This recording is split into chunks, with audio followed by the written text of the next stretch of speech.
Salam Sindh, Salam Sindh, Salam Sindh, Salam Sindh, Salam Sindh, Salam Sindh. अस्सलाम वालेकुम and very warm welcome.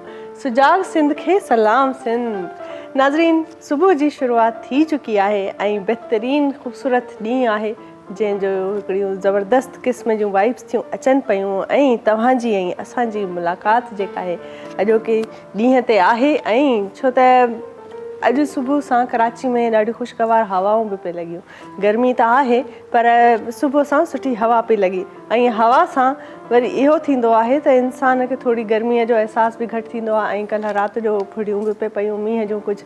सो उन हवाले सां थोरो मौसम वापसि अचे थो पियो कुझु बहितरीअ जी तरफ़। ऐं जॾहिं मौसम सुठो थींदो आहे त उनजो असरु ज़रूरु इंसान जी तबियत ते पवंदो आहे ऐं इंसान जी तबियत जेका आहे उहा अल्टीमेटली ख़ुशगवार थी वेंदी आहे।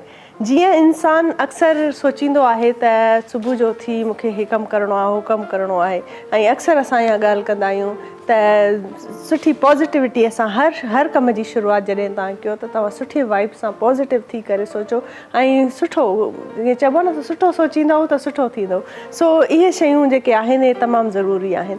ऐं मां काफ़ी जेको आहे सो फ्रूट्स ॾाढा मूंखे पसंदि हूंदा आहिनि। फल मौसमी जेके बि फ्रूट हूंदा आहिनि से मेवा जेके हूंदा आहिनि उहे खाइणु घुरिजनि। ऐं उन में अक्सर अहिड़ो हूंदो आहे त जॾहिं गर्मीअ जो सीज़न हूंदो आहे न त उन में तव्हांजी मानी जेका आहे असां 3 वेलो मानी था खाऊं, वरी चांहियूं पीअंदा आहियूं त जेको बि खाइण पीअण जो जेको बि असांजो सॼो निज़ाम आहे न उन में जॾहिं तव्हां फ्रूट्स जो इस्तेमालु घणो कंदा त अल्टीमेटली तव्हांखे बुख घटि लॻंदी आहे ऐं बुख घटि लॻंदी त पोइ ज़ाहिर आहे मानीअ जो तव्हां पोर्शन थोरो घटि करे छॾींदव। त मानी जॾहिं तव्हां लिमिटेड खाईंदा आहियो त उन सां छा थींदो आहे त तव्हांजो ज़ाहिर आहे वज़न बि घणो न वधंदो आहे ऐं सिहत बि तव्हांजी रहंदी आहे, फ्रेश स्किन बि रहंदी आहे, वार बि सुठा हूंदा आहिनि, स्किन बि सुठी हूंदी आहे। त इन्हनि सभिनी शयुनि जा जेके आहिनि घणा फ़ाइदा हूंदा आहिनि। त हर जेको सीज़नल फ्रूट आहे अॼुकल्ह अंब अची विया आहिनि ॾाढा ज़बरदस्त बहितरीन क़िस्म जा। सो अंबनि खे असां सिंधी माण्हू पिया रोज़ इंजॉय कयूं। उन सां गॾोगॾु जेको पीच आहे, आड़ू जंहिंखे चइजे थो, उहो ॾाढो सुठो फ्रूट हूंदो आहे स्किन जे लाइ बि, वारनि जे लाइ बि। अक्सर मां त इहो बि ॿुधो आहे त जॾहिं अगरि का माई जंहिंखे बेबी थियण वारो हुजे, अगरि उहा प्रेग्नेंट हुजे ऐं उहा आड़ू खाईंदी त उनजो ॿारु जेको बि हूंदो, छोकिरो हूंदो या छोकिरी धीउ ॼमंदसि, साॻियो ख़ूबसूरत रंग बि हुनजो सुठो हूंदो, स्किन बि सुठी हूंदी, वार बि हुनजा सुठा हूंदा ॿार जा। सो इहे ॻाल्हियूं आहिनि जेके असां सिंधी पाण मिथ्स आहिनि, पोइ अलाए सच आहे अलाए छा, पर बहरहाल आड़ू खाइण जा फ़ाइदा त आहिनि। इहा त ॻाल्हि सही आहे। पोइ हाणे अॻिते हिन जो असरु थिए थो की न नथो थिए उहा अलाह खे ख़बर आहे। हुन सां गॾोगॾु जॾहिं असां हिंदाणनि ते था अचूं, जेके वॉटरमेलन जंहिंखे चइजे थो, सीज़न ज़बरदस्त आहे, हुनजो फ्रेश जूस तव्हां पियो, उहो पाण बि ॾाढो सुठो हाइड्रेट रहंदो आहे, तव्हांखे हाइड्रेटिंग रखंदो आहे, स्किन तव्हांजी साफ़ु रहंदी आहे, सिहत सुठी हूंदी आहे, पाणीअ जी कमी न थींदी आहे ऐं फारनि खे मिस न कयो बिल्कुलु बि। सो हीअ जेके सभु फ्रूट्स आहिनि ऐं मेवा आहिनि, इहे कुदरत जी मां सम्झंदी आहियां नेमत आहे ऐं ब्लेसिंग आहे ऐं उन हवाले सां तव्हां पियो। ॿियो वरी छा आहे त अॼुकल्ह गर्मी बि घणी हूंदी आहे त शेक्स जेके ॿार पीअंदा आहिनि, ॿारनि खे शेक पीआरण जी आदत विझो। रोज़ु सुबुह जो नाश्ते में स्कूल वञे थो ॿार, तव्हां अंबनि जो शेक, केले जो शेक, या चीकू आहिनि त चीकूअ जो शेक। त शेक में छा थींदो त उन में खीर बि पइजी वेंदो आहे त उहा ताक़त बि, न्यूट्रिशन बि ॿार खे मिली थी वञे। त सिहत जेका आहे न तव्हां पंहिंजनि ॿारनि जी ऐं डेली लाइफ में रूटीन में शयुनि खे जॾहिं तव्हां ऐड कंदा त ऑटोमेटिकली छा थींदो त तव्हांखे हरू भरू घणी बुख न लॻंदी। पोइ माण्हू चवंदो आहे त घणो था खाऊं त घणो माण्हूअ जो वज़न वधी थो वञे, वरी वज़न वधी थो वञे त वरी बीमारियूं अची थियूं पवनि। त हिकिड़ो इहो सॼी जेको आहे पंहिंजो बैलेंस माण्हू रखे न पंहिंजे खाधे पीते जे निज़ाम खे, त माण्हू तमामु हेल्दी ऐं सिहतमंद रही सघे थो। सो हिकिड़ी त सिहत इहा हूंदी आहे जेका असांखे खाधे पीते सां मिलंदी आहे। ॿी सिहत वरी नाज़रीन इहा हूंदी आहे जेका असांखे मिलंदी आहे, असांजे दिलि खे, असांजे रूहनि खे ख़ूबसूरत करे छॾींदी आहे, जेका असांखे मौसीक़ी जे थ्रू मिलंदी आहे। मौसीक़ी हूंदी आहे बादल रही साहिब जी। बादल रही साहिब बहितरीन कंपोज़र हूंदा आहिनि। असांजे प्रोग्राम में उन्हनि जो साथ हूंदो आहे हमेशह वांगुरु, घर जे भातियुनि वांगुरु हूंदा आहिनि। बादल रही साहिब कहिड़ा, कल्ह तव्हां कारो वेस पाया आहियो, अॼु मां कारो वॻो पाए आई आहियां। कुदरती इतफ़ाक़ कल्ह बि इतफ़ाक़ आहे न, इतफ़ाक़ आहे, कंहिं ॾींहुं गॾु मैचिंग करे ईंदासीं त अञा ख़ूबसूरत लॻंदो। सो बहरहाल बहितरीन मौसीक़ी हूंदी आहे तव्हांजी ऐं ज़बरदस्त। अॼु ॿाहिरि हवाऊं बि जेके लॻनि थियूं पियूं न त थोरो अंदरि जो बि मौसम सुठो आहे। सो अॼु असांखे सुठा सुठा गीत ॿुधाइजो, कलाम ॿुधाइजो। इंशाअल्लाह। अच्छा नाज़रीन, पोइ हीउ जेको बहितरीन प्रोग्राम हूंदो आहे, हिन में महिमान ईंदा आहिनि, महिमाननि जी बि शमूलियत थींदी आहे, तव्हां सां मुलाक़ात थींदी आहे। सो हिन में सभ खां बहितरीन तावन हूंदो आहे GFS बिल्डर्स एंड डेवलपर्स जो। GFS बिल्डर्स एंड डेवलपर्स 35 लखनि वारो प्लॉट सिर्फ़ु 26 लखनि में ऑफर था कनि। सो अगरि तव्हांखे प्लॉट वठिणो आहे त ज़रूरु GFS बिल्डर्स एंड डेवलपर्स खे कॉन्टेक्ट कंदा। सो हींअर हाणे साही था वठूं, साही खां पोइ छा थींदो त चांहि अची वेंदी असांजी, ऐं चांहि सां गॾोगॾु वरी महिमान बि अची वेंदा आहिनि। अच्छा, चांहि जॾहिं माण्हू पीअंदो न सुबुह जी, त ईअं लॻंदो आहे ॼण हाणे अखि खुली आहे, ॼण हाणे असांजो सुबुह थियो आहे, ॼण हाणे राति खुटी आहे, हाणे बाग फुटी आहे। सो हीअ जेके ॻाल्हियूं आहिनि न ख़ूबसूरत, से जारी रहंदियूं आहिनि असांजूं। साही खां पोइ साही था वठूं, साही खां पोइ ईंदा आहिनि महिमान, महिमाननि सां कंदा आहियूं बहितरीनु गुफ़्तगू, कचहरी कंदासीं नाज़रीन। सो ॾिसंदा रहिजो सलाम सिंध, मिस न कजो अॼु जो ख़ूबसूरत प्रोग्राम, ऐं मिलूं था नंढड़ी साही खां पोइ। सलाम सिंध, सलाम सिंध, सलाम सिंध, सलाम सिंध, सलाम सिंध, सलाम सिंध। वेलकम बैक नाज़रीन, ब्रेक खां पोइ हाज़िर आहियूं ऐं बहितरीनु महिमाननि असांखे जॉइन कयो आहे। ऐं जीअं त असां अक्सर ॻाल्हि कंदा आहियूं त सुठियूं ॻाल्हियूं कजनि, अहिड़नि माण्हुनि खे असां इनवाइट कयूं असांजे शो में अचनि, जंहिंजी ॻाल्हि सां इंफॉर्मेशन अहिड़ी मिले जो असांखे को उत्साह मिले, इंस्पिरेशन मिले, कुझु सिखण खां मिले। ऐं काफ़ी अहिड़ा माण्हू हूंदा आहिनि जेके जिन सां हर दफ़े वेहबो आहे, कचहरी कबी आहे त ईअं अहसासु थींदो आहे त ॼण नए सिरे सां के नयूं ॻाल्हियूं कयूं आहियूं ऐं नए क़िस्म जी कचहरी थी आहे, ऐं हर दफ़े उहे माण्हू असांखे नवां लॻंदा आहिनि। सो कुझु अहिड़ा माण्हू हूंदा आहिनि ज़िंदगीअ में ज़रूरु, ऐं उन्हनि सां वेहबो आहे, ऐं जेॾो थी सघे माण्हू उन सां मिले त हर दफ़े हिकिड़ो नए सिरे सां सुठो हिकिड़ो नओं अहसासु थींदो आहे। सो ईअं ई हिकिड़ा बहितरीनु शख़्सियत आहे असांजे प्रोग्राम में अची चुकियूं आहिनि ऑलरेडी, डॉक्टर साहिबा आहिनि। ऐं जीअं त ज़ाहिरा मौक़े जी मुनासिबत सां ईद उल अज़हा बि अचण वारी आहे, त हाणे सभु ईदुनि जी तयारियुनि में लॻी विया आहिनि। काफ़ी माण्हुनि जे घर जे अॻियां जानवर अची विया आहिनि, माण्हुनि सॼो पंहिंजो बंदोबस्तु करे वरितो आहे, ईद जी तयारियूं लॻियूं पियूं आहिनि। ऐं उन हवाले सां छा थींदो आहे त जॾहिं क़ुर्बानीअ जी ईद थींदी आहे त ज़ाहिरा वरी गोश्त वोश्त असां ॾींदा आहियूं, असांजो मीट जो इंटेक घणो थी वेंदो आहे, असां खाईंदा आहियूं, त उन जा सिहत ते वरी कहिड़ा असर पवनि था। उन हवाले सां असां डॉक्टर साहिबा खे जेको आहे सो गुज़ारिश कई त अॼु अचनि असांजे प्रोग्राम में, ऐं ज़बरदस्त कार्डियोलॉजिस्ट आहिनि। सो बहितरीनु शख़्सियत आहिनि, असांजे प्रोग्राम में अॻु में कई दफ़ा अची चुकियूं आहिनि, ऐं वरी हिकु दफ़ो ॿीहर उन्हनि खे भलीकार कयूं था। डॉक्टर ख़ालदा सूमरो असां सां गॾु मौजूदु आहे। अस्सलाम वालेकुम डॉक्टर साहब, कहिड़ा हाल आहियो? ठीक ठाक। You look gorgeous as always, पर अॼु तव्हां रेड न पाया आहियो। हमेशह वांगुरु अक्सर ईंदा आहियो तव्हां रेड कलर पाईंदा आहियो, अॼु तव्हां रेड में न आया आहियो। सो तमामु बहितरीनु सुठो कलर आहे, तव्हां ते ॾाढो सूट पियो करे पियो। सो नाज़रीन, ॿिए गेस्ट जी तरफ़ हलूं था। बहितरीनु फिल्म मेकर आहिनि ऐं फिल्म प्रोड्यूसर आहिनि, फीचर फिल्म ठाहींदा आहिनि, ऐं कराची में घटि अहिड़ा माण्हू आहिनि जेके मुनफ़रिद कमु कंदा आहिनि, कुझु अहिड़ो कमु जेको अॻु में न थियो हुजे, ऐं जंहिंजी वजह सां कराची जो उहे तबिका, उहे इलाइक़ा अॻिते अचनि ऐं दुनिया खे ख़बर पए त कराचीअ में ऐं पाकिस्तान में कहिड़ी कहिड़ियूं क़ौमूं आहिनि, कहिड़ा कहिड़ा इलाइक़ा आहिनि, उन इलाइक़े में कहिड़े क़िस्म जा माण्हू आहिनि, कहिड़ा ॿार आहिनि, टैलेंटेड आहिनि। सो लियारीअ जे हवाले सां लियारीअ बेस्ड हिकिड़ी मूवी आहे जेका इन्हनि ठाती आहे। मूवी जो नालो आहे दलदल, ऐं उहा जल्दी जेको आहे सिनेमाज़ में अची वेंदी। सो सिनेमा फीचर फिल्म उन्होंने ठाती है। वेलकम क्यों था अली वकास सम्मा के। अस्सलाम वालेकुम अली साहब, क्या हाल है आप? वालेकुम अस्सलाम, अल्हम्दुलिल्लाह। वेलकम करते हैं आपको। फर्स्ट ऑफ ऑल तो इंट्रो मैंने सारा आपका सिंधी में लिया है, आपको समझ आई मैंने क्या बोला? अल्हम्दुलिल्लाह सब समझ आई है। जी जी चलिए, ये बहुत अच्छी बात है। असल में क्या यही अपनी जुबानें हैं, इंसान बोले या ना बोले लेकिन समझ आ जाती है, क्योंकि एक अरसा कराची में जो रहता है उसको सिंधी इतनी तो आ ही जाती है, समझ आ जाती है। कराची की ये खूबसूरती है कि उसके जो रिहायशी हैं उनको तकरीबन सारी ज़बानें समझ में आ जाती हैं अगर बोल ना सके तो। और काफ़ी ज़ुबानों से मुंसलिक लोग रहते भी हैं। जी जी, लाइक एक ऐसा मजमुआ है, एक ऐसा गुलदस्ता है हमारा कराची का शहर, जो हर रंग का फूल, हर रंग की ज़ुबान इधर मौजूद है, और सारे कल्चर जब मिक्स होते हैं तो एक बहुत ही खूबसूरत एक गुलदस्ता तैयार होता है। और इसी तरीके का हमारा कराची शहर है ना। बिल्कुल बिल्कुल बिल्कुल। और इसमें बहुत अच्छा हमारा लियारी के जो लोग हैं, एक लियारी का इलाका है जो अक्सर औकात निगलेक्टेड भी रहता है, लेकिन मैंने पर्सनली देखा है वहाँ के बच्चे very talented, very super talented जो लोग बच्चे होते हैं ना, वो हैं वहाँ के लोग। उनमें टैलेंट बहुत ज़्यादा है, उनमें हिम्मत, पैशन बहुत ज़्यादा है। सबसे बड़ी बात कि कुछ कर दिखाने का पैशन होता है वहाँ पे, बहुत ही छोटी उम्रों में ही बच्चों में वो पैशन नज़र आता है। ये आपने बिल्कुल खूबसूरत बात कही है, और वाकई में लियारी एक ऐसा इलाका है जहाँ पर अगर आप स्पोर्ट्स के हवाले से जाएँ तो आपको फुटबॉल, बास्केटबॉल, कराटे। बिल्कुल। कराटे का शायद आपको इल्म ना हो, लेकिन कराटे बहुत टाइम तक रूल किया है लियारी में, पूरे सिंध में, पूरे पाकिस्तान में। और पाकिस्तान के जो ना बड़े बड़े मायनाज प्लेयर्स जो हैं कराटे के, वो आपको लियारी से ही मिलेंगे। उसके अलावा अगर आप देखेंगे साइकिलिंग, तो वो भी वहाँ पर होती है। और अब आप सिंगिंग के हवाले से बॉक्सिंग भी होती है मेरे देखेंगे, ख्याल से। बॉक्सिंग भी होती है। और सिंगिंग के हवाले से अगर आप देखेंगे तो लियारी बहुत ही ज़्यादा ग्रूम कर रहा है राइट नाउ।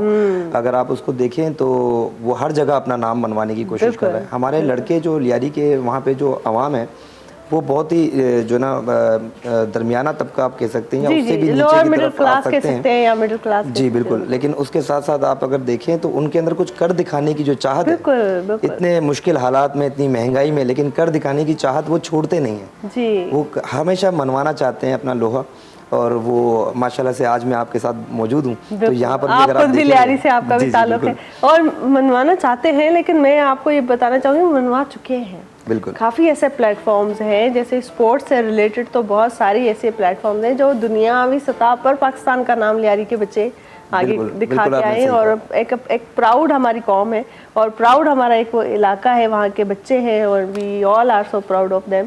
और बहुत अच्छा एक सोच है आपकी कि आपने लियारी पे मूवी बनाई है, और उस हवाले से वहाँ के लोगों की और उस सोसाइटी के जो किस तरह के लोग रहते हैं वो आपने दिखाया है। जी, और इस फिल्म पे हम मज़ीद बात करेंगे। सो हलूं था डॉक्टर जी तरफ़। डॉक्टर साहिबा, तव्हां खे वरी हिकु दफ़ो ॿीहर भली कार असां चऊं था, ऐं जीअं त हिकु दफ़ो ॿीहर वरी ईद उल अज़हा बि अचे पई। सो ईद उल अज़हा सां गॾो गॾु ज़ाहिर तव्हां बहितरीन कार्डियोलॉजिस्ट आहियो, तव्हां मूंखे इहो ॿुधायो त रेड मीट जो तमामु घणो इस्तेमालु बि थींदो आहे, रेड मीट हुजे या ॿियो बि हो मटन हुजे, त गोश्त ज़ाहिर आहे जॾहिं थींदो पोइ बारबीक्यूज़ अची वेंदा आहिनि, पोइ दावतूं असां वटि थी वेंदियूं आहिनि, ऐं पोइ महीनो 2 महीना लॻंदा आहिनि, त असां तक़रीबन हर रोज़ त कंहिं न कंहिं सूरत में मीट खाईंदा आहियूं।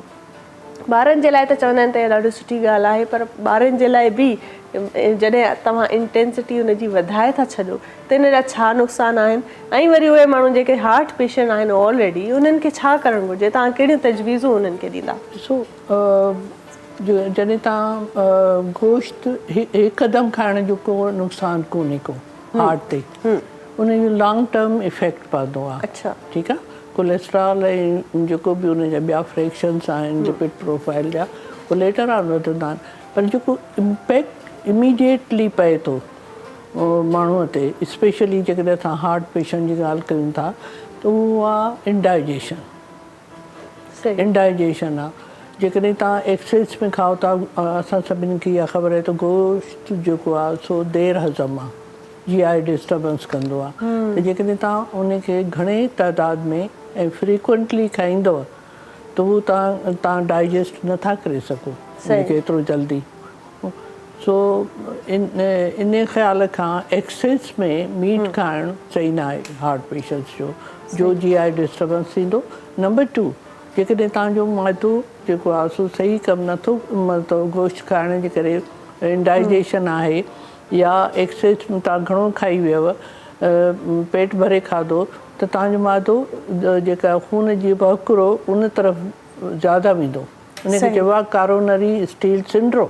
उहे मरीज़ जंहिंजी दिलि ॾे खून घटि थो वञे हार्ट अटैक जे करे या बंदिश जे करे, उन्हनि जो दिलि जो खून बि वधीक जेको आहे सो मैदो चुराए वठंदो। सही। पोइ छा बीपी जा माण्हू बि? हा, बीपी उन पासे अचूं था, त जॾहिं उन्हनि जो खून जेको आहे घटिजी थो वञे हार्ट जो, त चेस्ट पेन पइजी सघे थो। ठीकु आहे। चेस्ट पेन पइजे थो, हार्ट अटैक थी सघे थो। इन सूरत में हाणे ईंदासीं हार्ट उन जे तरफ़, ब्लड प्रेशर जी तरफ़। ज़ाहिर मुरगन ग़ज़ा ठहंदी हिकिड़ो स्पेशल मतिलबु इवेंट आहे ईद, ऐं उन खां पोइ माण्हू जो हिक ॿिए जे घर में दावतूं आहिनि, ओॾे वञे थो, त हर कंहिंजो पंहिंजो मतिलबु पचाइण जो तरीक़ो आहे, पंहिंजे मसाला ऐं लूणु विझण जो तरीक़ो आहे। हाणे ज़ाहिर थोरो बि लूणु वधीक हूंदो एक्सेस में खाधे में, जॾहिं की असांजो चवणु इहो आहे डॉक्टर्स जो, ऐं मतिलबु हूअं बि मरीज़ जे हक़ में बहितरु आहे त हू लूणु घटि वठे। सही। हाइपरटेंशन वारा मरीज़ लूणु घटि वठे, या मानीअ में वठनि या बोड़ में वठनि, एतिरो बोड़ में हुजे जो रुॻो टेस्ट अचे। हाणे तव्हां कंहिंजे घर में वेंदव त उहो ज़ाहिर उहो खाधे खे सुठे खां सुठो पचाइण जी कोशिशि कंदा, उन में तव्हांजी मर्ज़ी मुताबिक़ लूणु न हूंदो। हा, त हिकदमि ब्लड प्रेशर वधी थो वञे मरीज़नि जो।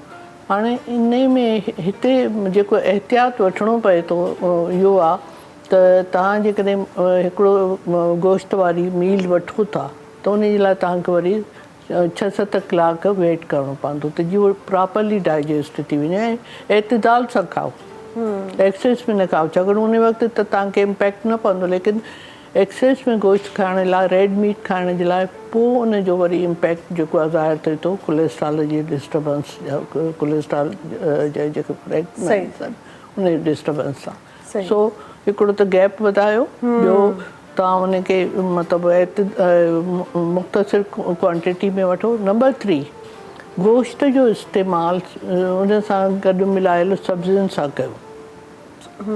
जेकॾहिं तव्हां सब्जियुनि सां सब्जियुनि जो बि इंटेक वधायो, उन सां गॾु मील में उन सां गॾु कुक कयो। जेकॾहिं गोश्त कुक कयो था त सब्जियूं बि उन में विझो त जीअं तव्हांजो डाइजेशन बहितरु थिए।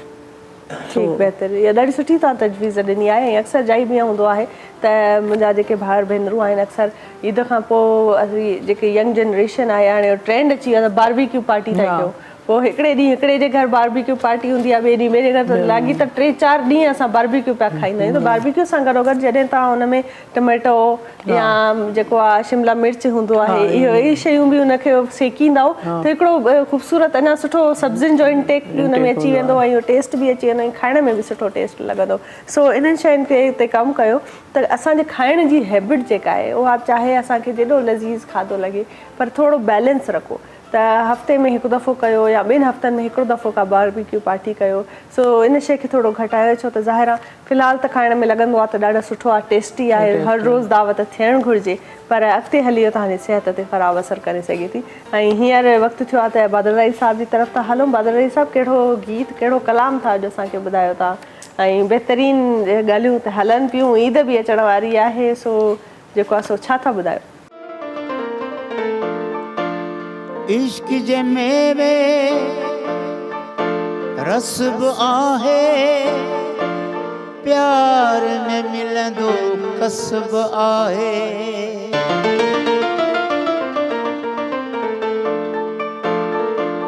इश्क जे मेवे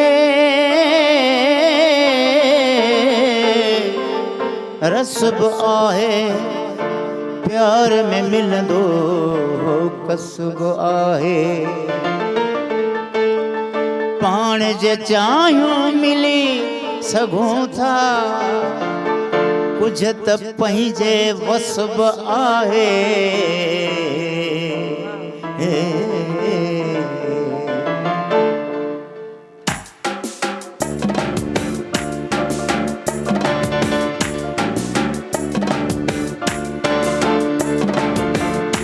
एतिरो को इश्क जो बेवस न आ, एतिरो को इश्क जो बेवस न आ, पर असां वटि उन सवा को बस न आ, पर असां वटि उन सवा को बस न आ। एतिरो को इश्क जो बेवस न आ।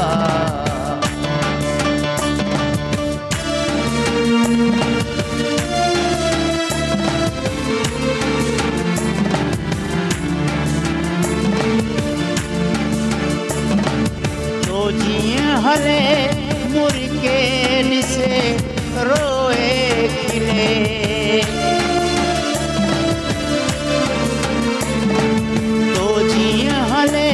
मुर्गे ॾिसे रोए खिले। शहर जी कंहिं शाह परीअ जो वस न आ, शहर जी कंहिं शाह परीअ जो वस न आ, पर असां वटि उन सवा को बस न आ। एतिरो को इश्क जो बेवस न आ।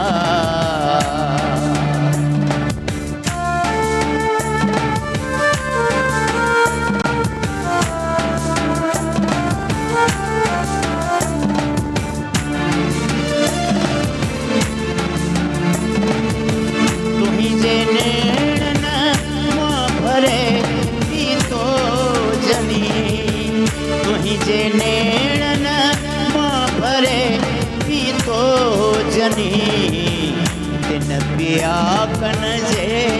वरण जो डस न किन पिया कन जे वरण जो डस न पर असां वटि उन सवा को कस न एतिरो को इश्क जो बेवस न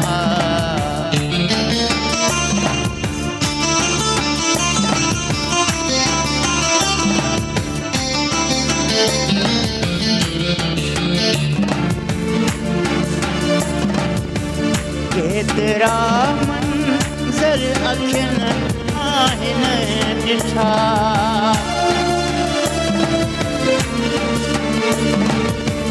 केतिरा मंज़र अखियुनि आहिनि ॾिठा जेल ते चोटी लुले चौडस न जेल ते चोटी लुले चौडस न पर असां वटि उन सवा को कस न एतिरो को इश्क जो बेवस न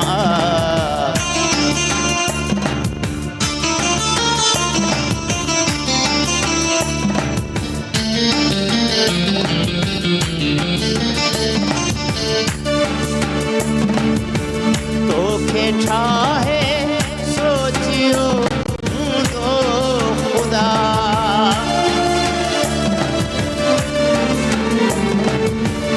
तोखे ठाहे सोचियो हूंदो ख़ुदा तो जहिड़ी मूंखां ठही बीगस न तो जहिड़ी मूंखां ठही बीगस न पर असां वटि उन सवा को गस न पर असां वटि उन सवा को गस न एतिरो को इश्क जो बेवस न एतिरो को इश्क जो बेवस न ज़बरदस्त बेहतरीन कंपोजिशन ॾाढी ज़बरदस्त शाइरी नाज़रीन ऐं बेहतरीन प्रोग्राम बि आहे कचहरी बि कंदासीं पर साई जो वक़्तु थियो आहे साई वठूं था साई खां पोइ वरी हाज़िर थींदासीं ॾिसंदा रहो सलाम सिंध सलाम सिंध सलाम सिंध सलाम सिंध सलाम सिंध सलाम सिंध सलाम सिंध वेलकम बैक नाज़रीन प्रोग्राम में हाज़िर आहियूं ऐं ब्रेक खां पोइ ज़बरदस्त कचहरी हली असां ब्रेक में बि ॾाढी कचहरी पिया कयूं छो त चांहि बिस्किट असां वटि अची विया आहिनि नाश्ते जो थोरो बंदोबस्तु थी वियो आहे ऐं हींअर हाणे लॻे थो त बाक़ाइदा शुरूआति थी वई आहे सो एनर्जी बि फील थिए त पई सो महिमाननि सां बि बहितरीन कचहरी थींदी आहे जेको ऑफ द रिकॉर्ड सां बहितरीन आहे ज़बरदस्त आहे ऐं उन में छा थींदो पंहिंजाइप जो अहसासु थी वेंदो आहे थोरो हली मतिलबु ॻाल्हि ॿोल थींदी आहे कचहरी थींदी आहे हेजिटेशन ख़तमु थी वेंदी आहे ऐं ॾाढी सुठी ॻाल्हि पिया कनि जेके अली वकास समो साहब आहिनि सो ॾाढो ज़बरदस्त जेको आहे उहे ॾियारीअ जे हवाले सां जेका हुननि फिल्म ठाही आहे उन्हनि खां पुछंदासीं त समो साहब आप बताएं दलदल की शुरुआत कब से हुई मतलब और ये मतलब क्या आइडिया कब से आया कि इस तरह की कोई मूवी बनानी चाहिए आपको आया या किसी राइटर ने आपको आइडिया दिया या क्या हुआ कैसे हुआ मेरी एक छोटी सी टीम थी हम दोस्त थे साथ में बैठे होते थे तो एक कहानी लिखने का जिक्र हुआ कि चलें कहानी लिखते हैं तो हमने कहा चलें आप लिखें तो मेरे दोस्त हैं डायरेक्टर साहब जो इस फिल्म के हैं जुनैद अजीज़ वो राइटर भी हैं बेसिकली इसके तो हमने कहा दोस्ती गैदरिंग में बैठे बैठे चाय की होटल पे ली मार्केट पे तो हमने वहाँ पे कहानी लिखना शुरू कर दी और कहानी लिखते लिखते गए तो कंप्लीट हुई तो अब हम परेशान थे कि इसको कैसे आगे की तरफ कंटिन्यू करें कैसे इस पे काम करेंगे तो वहाँ पर मेरे को प्रोड्यूसर उनसे मेरी मुलाकात हुई हबीब हसन साहब तो हबीब हसन साहब से जब हमारी मुलाकात हुई उनको हमने बताया कि इस तरह हम फिल्म करना चाह रहे हैं शुरू तो उन्होंने फाइनेंस करना शुरू किया थोड़ा फाइनेंस मेरी तरफ से थोड़ा उनकी तरफ से मिलजुल के जदोजहद करके स्लोली स्टार्ट लिया हमने ऐसे नहीं कि एक ही साथ पूरा बजट हमारे हाथ में आ गया कभी कुछ पैसे मिल जाते तो हम लड़के जो ना कैमरा उठाते और शूट पे निकल जाते और फिर उसके बाद आहिस्ता आहिस्ता पहले तो ये हमें छोटा सा प्रोग्राम लगा कि एक छोटी सी वीडियो होगी लेकिन ये क्या चीज़ थी वो हमें भी इल्म नहीं था और आहिस्ते आहिस्ते ऐसा हुआ कि अनवर इकबाल साहब ने कहा कि तुम फिल्म कर रहे हो मैं बोला जी मैं फिल्म कर रहा हूँ उन्होंने स्टोरी सुनाए तो मैंने उनको स्टोरी सुनाया मैं बोला इसमें मैं क्यों नहीं अरे वाह। इतनी बेहतरीन और खूबसूरत स्टोरी अरे में वाह। मैं क्यों नहीं। अनवर इकबाल साहब, बड़ा नाम, पाकिस्तान का बड़ा टैलेंट, और अभी जो है नहीं है इस दुनिया में। उनका शायद ये लास्ट प्रोजेक्ट था। जी ये उनका लास्ट प्रोजेक्ट। बहुत एक ये खुश नसीबी वाली बात है आपके लिए भी, आप भी फील करते होंगे कि भाई उन्होंने जब ऐसे लोग, ऐसे बड़े फनकार आर्टिस्ट, उस लेवल के लोग जो होते हैं, लेजेंडरी आर्टिस्ट जो होते हैं, जब वो इस तरह की बात करते हैं तो फील होता है कि यार कुछ काम कर रहे हैं, सोसाइटी में कुछ अच्छे तरीके से कंट्रीब्यूशन जा रहा है। अच्छा, उन्होंने जब इसकी ख्वाहिश जाहिर की कि मैं भी इस फिल्म में काम करना चाहता हूँ, तो वो तो समझे मेरे मुंह से अल्फाज छीन लिए, क्योंकि हमने उनका कैरेक्टर रखा था फिल्म के अंदर शुरू से ही। अच्छा। हम चाहते थे कि हमारी ख्वाहिश थी कि वो हमारे साथ काम करें, बट उन्होंने जब सामने से ख्वाहिश जाहिर की तो बहुत अच्छा लगा। फिर उसके बाद जो ना उन्होंने कहा, हमने कहा कि आपके लिए तो कैरेक्टर हमने रखा है, तो मैं कहा ठीक है मैं आ रहा हूँ। तो मैं आपको बस ये एक बात बताना चाहूँगा कि जब हम शूट कर रहे थे तो बहुत ही आखिरी लम्हात थे उनके, समझे आखिरी दिन चल रहे थे उनके, लास्ट स्टेज पे थे वो। तो शूट पे वो जो ना काफ़ी जिस हालत में वो आए थे, लेकिन उनके जज्बे की मैं दाद देना चाहूँगा कि फ़िल्म की जो शूटिंग हुई उसमें वो डटे रहे, खड़े रहे, पैशनेटेड बंदे थे वो। और उस स्टेज पर भी वो आए शूटिंग पे, काम करने आए, उन्होंने पूरा काम किया। तो क्या बात है, ये डेडिकेशन देखें। अब उनके जितने भी सीन्स इस फिल्म में हैं उन्होंने उसी कंडीशन में जो ना वो किए। एंड देन लास्ट में जब हम डबिंग पर थे इस फिल्म की, तो अनवर इकबाल साहब के पास जब हम गए तो वो हॉस्पिटलाइज थे। तो मैंने उनसे बताया कि हमारी फ़िल्म की शूटिंग कंप्लीट हो चुकी है। तो उन्होंने मुझे कहा कि डबिंग हुई। मैंने कहा हाँ सबकी डबिंग हो गई। तो उन्होंने कहा मेरी नहीं हुई। मैंने कहा नहीं सर आपकी, हमने जो ऑडियो थी वो, बोला नहीं आप एम्बुलेंस बुलाएं और मुझे स्टूडियो ले चलें। और वो बेड पर थे, ही वॉज ऑन बेड, और वो उठने करवट लेने की भी हालत में नहीं थे, अटेंडेंट उनको करवट देते थे।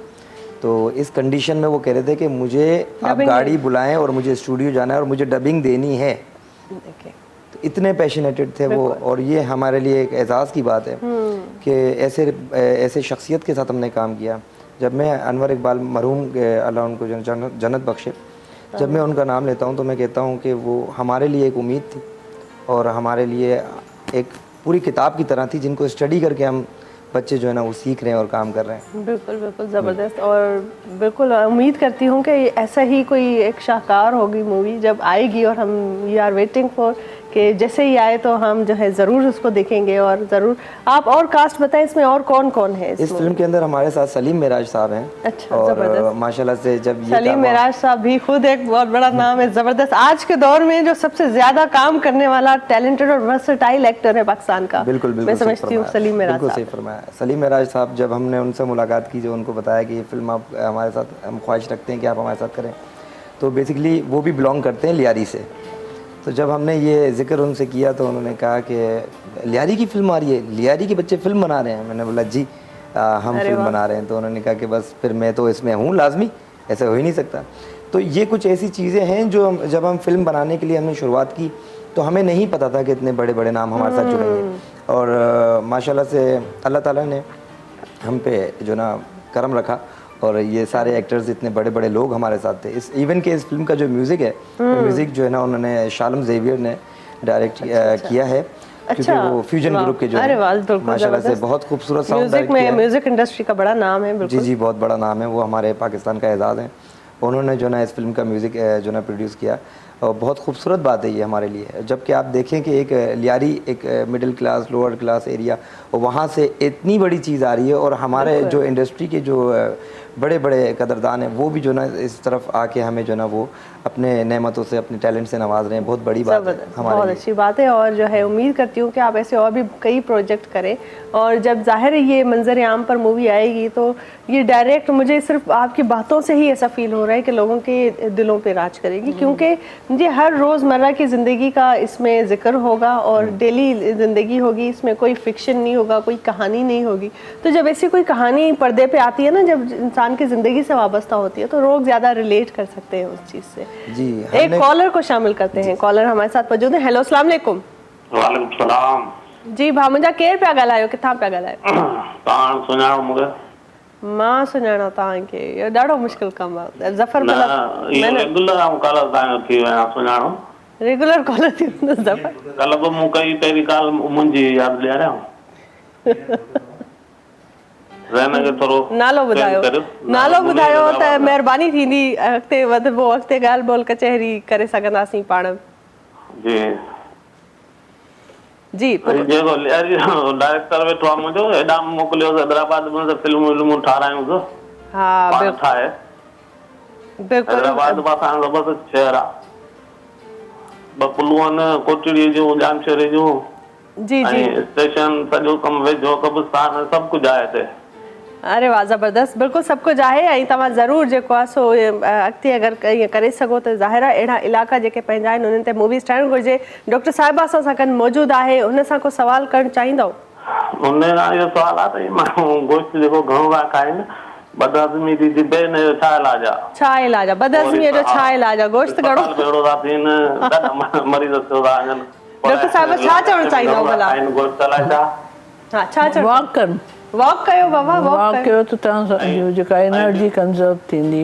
इहो हिकिड़ो बहितर तरीक़ो आहे, बजाए की असां घणी मतिलबु दवाऊं वठूं। जेकॾहिं तव्हां बदहज़मी थिए बि थी त वॉक करें, सिंपल हिकिड़ो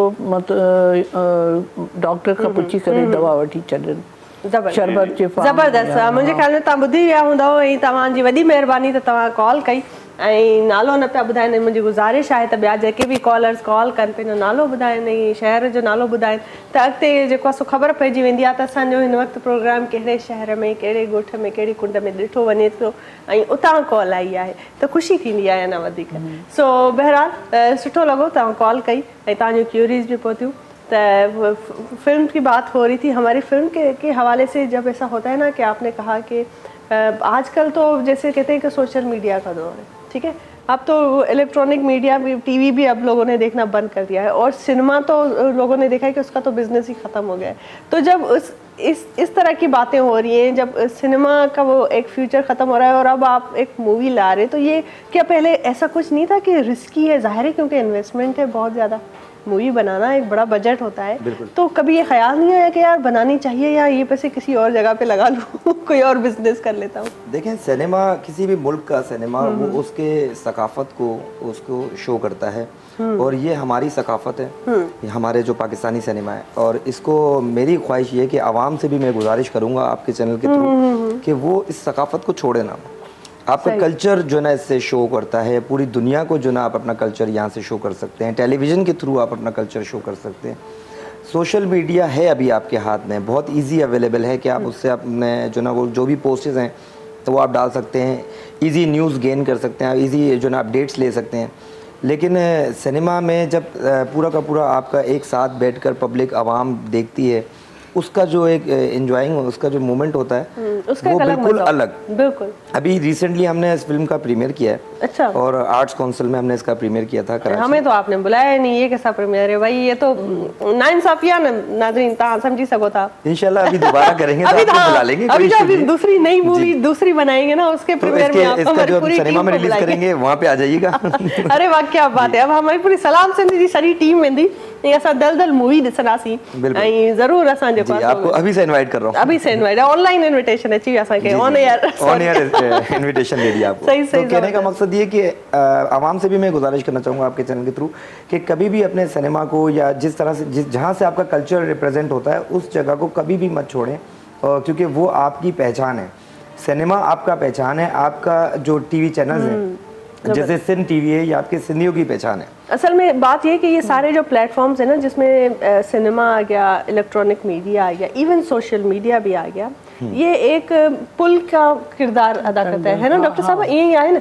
तो छो त काफ़ी अहिड़ा माण्हू जेके बैरूने मुल्क वेठा आहिनि, उन्हनि खे एॾी ख़ासि ख़बर न आहे। हाणे फॉर एग्ज़ाम्पल लियारीअ ते मूवी आहे, लियारीअ जी पाकिस्ताननि खे, कराची जे माण्हुनि खे त ख़बर आहे, पर काफ़ी अहिड़ा माण्हू हूंदा दुनिया में, घणा मुल्क हूंदा, घणियूं क़ौमूं हूंदियूं, उन्हनि खे ख़बर कोन हूंदी त पाकिस्तान में को लियारीअ जो इलाइक़ो आहे, उतां जा माण्हू ईअं आहिनि। त ज़ाहिर आहे सिनेमा ऐं मूवी ऐं इन जे थ्रू ओसि ताईं पंहिंजो मैसेज पहुचाइणु त इहो त हिकिड़ी आहे न टेक्नोलॉजीअ जी हिकिड़ी नई टर्म आहे ऐं उनखे जेॾो थी सघे माण्हू इस्तेमालु करे। इनखे मुंहिंजी पंहिंजी जेको ज़हन में अचे थो त जीअं ऑस्कर अवार्ड जे लाइ फिल्मूं ईंदियूं आहिनि, हिनखे वञणु खपे, छाकाणि जो जंहिं माहौल में तव्हां मूवी ठाही आहे त ब्लैक माण्हुनि खे, अमेरिका में बि ब्लैक आहिनि, मुख़्तलिफ़ कंट्रीज़ में ब्लैक माण्हू रहनि था, उन्हनि जो पंहिंजो कल्चर आहे। ऐं इन एंगल खां जेकॾहिं ॾिठो वञे त वर्ल्ड में हिन मूवीअ जी हिकिड़ी इम्पॉर्टेंट मतिलबु हैसियत हूंदी।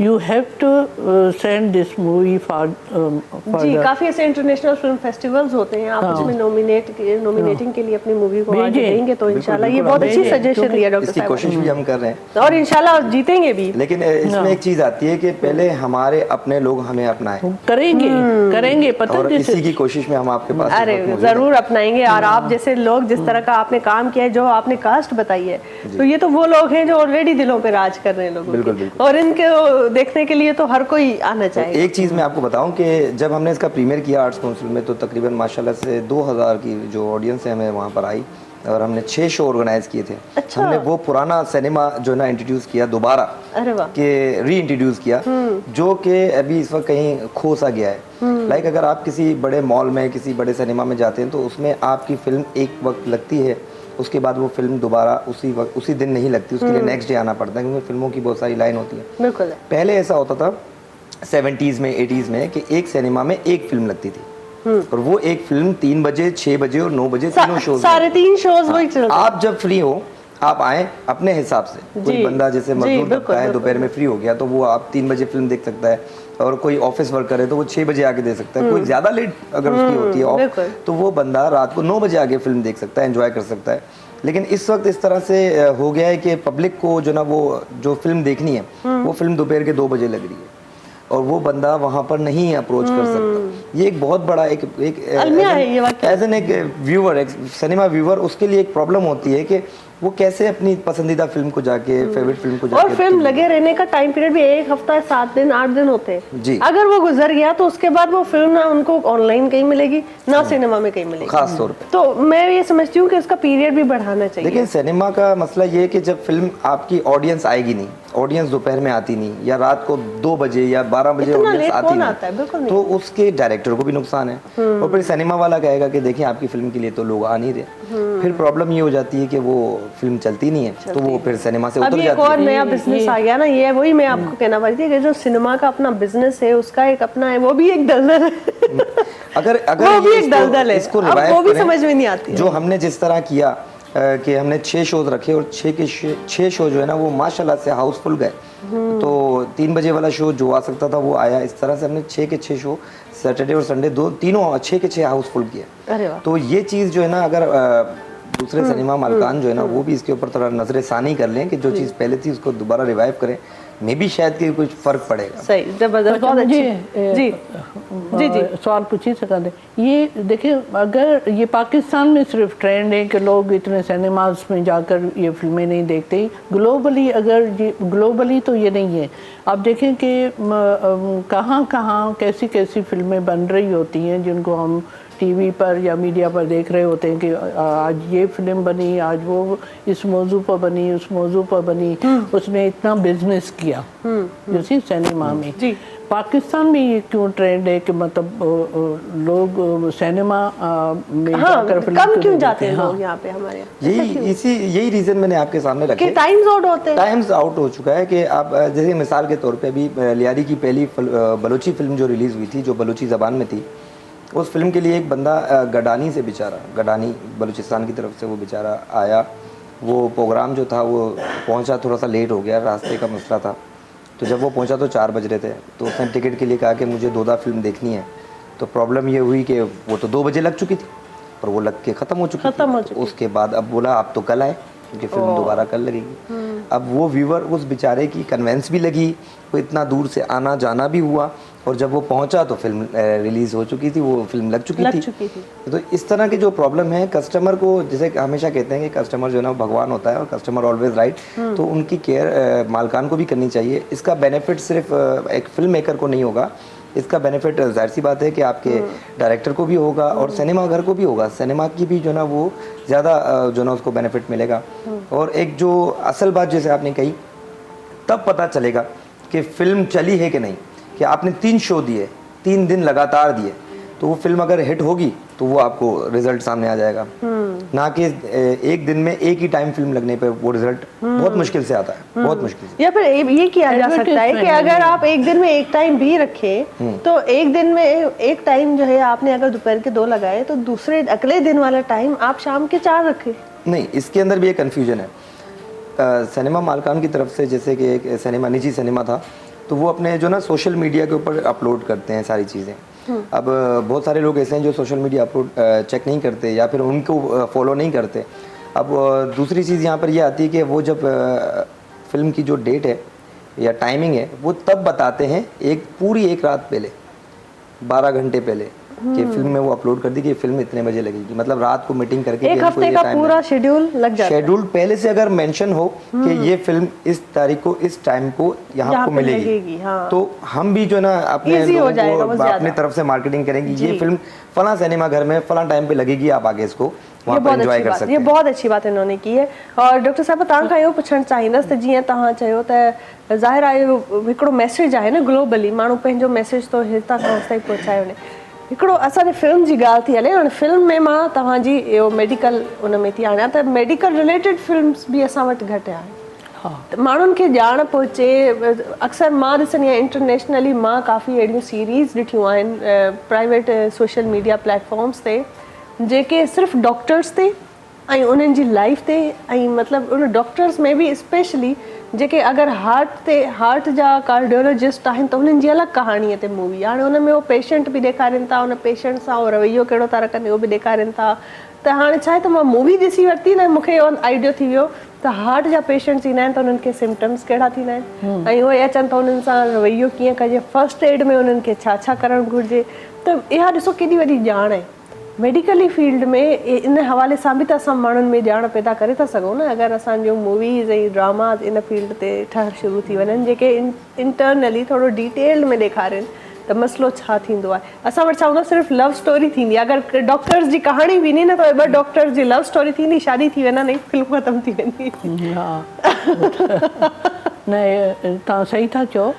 जीअं हाणे कैंसर आहे, हा, डिवेस्टिंग, उन में माण्हुनि जे जेके रिलेटिव्स आहिनि उन्हनि जा छा तासुरात आहिनि, पेशेंट जी मतिलबु मिज़री केतिरी आहे, ऐं हार्ट अटैक आहे नेचुरली लॉन्ग, इन्हनि जे पेशेंट जी प्रॉब्लम्स खे हाईलाइट करणु, उनजे फैमिली जे प्रॉब्लम्स खे हाईलाइट करणु, उन्हनि जी ज़िंदगीअ ते केतिरो इम्पैक्ट पए थो।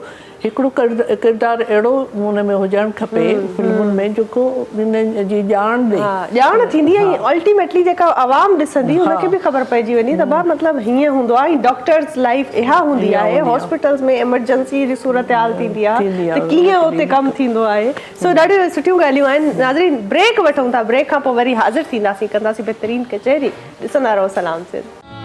सलाम सिंध, सलाम सिंध, सलाम सिंध, सलाम सिंध, सलाम सिंध, सलाम सिंध। वेलकम बैक नाज़रीन। ब्रेक खां पोइ हाज़िर आहियूं ऐं बहितरीन प्रोग्राम हली रहियो आहे, ज़बरदस्त कचहरी असांजी आहे गेस्ट सां गॾु, ऐं ज़बरदस्त असांजूं जेके ॻाल्हियूं पिया हलनि पियूं सोसाइटी में। जीअं असां अॻिते बि ॻाल्हि कईसीं त इहे जेको असांजो मीडिया जो दौरु हले थो पियो, ऐं मीडिया जो हिकु वॾो हथु हूंदो आहे सोसाइटीअ खे डेवलप करण में, त उन में शऊर कीअं थो पैदा करे सघिजे।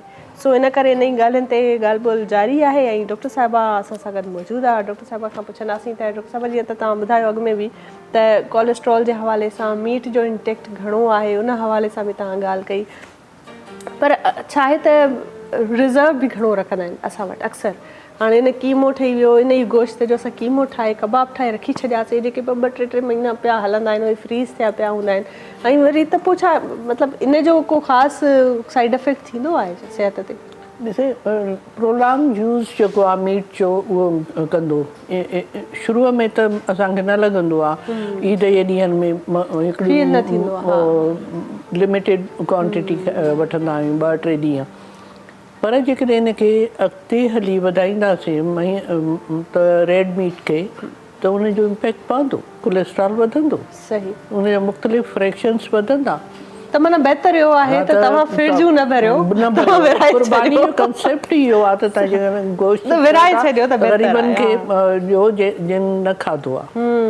बिल्कुलु इहो ई। असल जेको मक़सदु आहे उहो इहो ई आहे। तव्हांजी अप्रोच न आहे त बहितर आहे त तव्हां पंहिंजी फ्रिज भरण खां ऐं पाण खे बीमार करण खां बहितर आहे त तव्हां उन्हनि माण्हुनि खे ॾियो जिन न ज़बरदस्त ॻाल्हि खाधो कई आहे तव्हां, ज़बरदस्त ॻाल्हि कई आहे। अच्छा ॿी वरी इहा ॻाल्हि त अगरि हलो थी वियो घणो इंटेक वठी छॾियोसीं, कोलेस्ट्रॉल वधी वियो आहे, पोइ हाणे उनखे कीअं थो कंट्रोल करे सघिजे?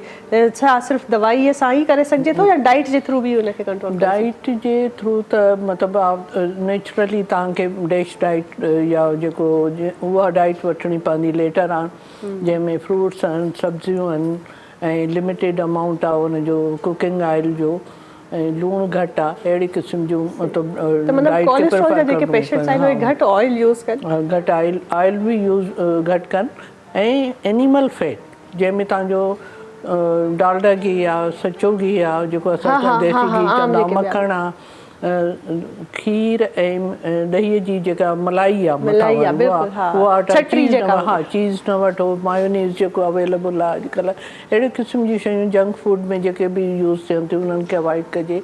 सही। ऐं घणो खां घणो सब्जियुनि ऐं फ्रूट्स दालियूं ऐं जेको अनाज आहे पंहिंजो उनजो लिमिट जेको चिकन खाई सघनि था, चिकन फिश खाए। White meat is beneficial. Okay, beneficial छा पर खाइण जे लाइ मतिलबु आराम सां खाई सघो था। रेड मीट खां परहेज़ कजे, उहा आहे। हाणे ईंदासीं इन ॻाल्हि ते त प्रोलॉन्ग यूज़ जेकॾहिं तव्हां कयो आहे, तव्हांजो कोलेस्ट्रॉल वधियो आहे त ॿियो कहिड़ो तरीक़ो थी सघे थो? उहा तव्हांजी रेगुलर एक्सरसाइज़ या वॉक। तव्हां जेकॾहिं औरतूं घणो करे नथियूं करे सघनि वॉक, सोशली मतिलबु सोशो कल्चरल असांजी कंडीशन अहिड़ियूं आहिनि जंहिंमें औरतूं ॿाहिरि न वेंदियूं आहिनि, वञी वॉक न कंदियूं आहिनि। हिकिड़े मिडिल ऐं लोअर क्लास जूं औरतूं त मां ॾिठियूं न आहे त को वॉक कंदियूं हुजनि रस्तनि में।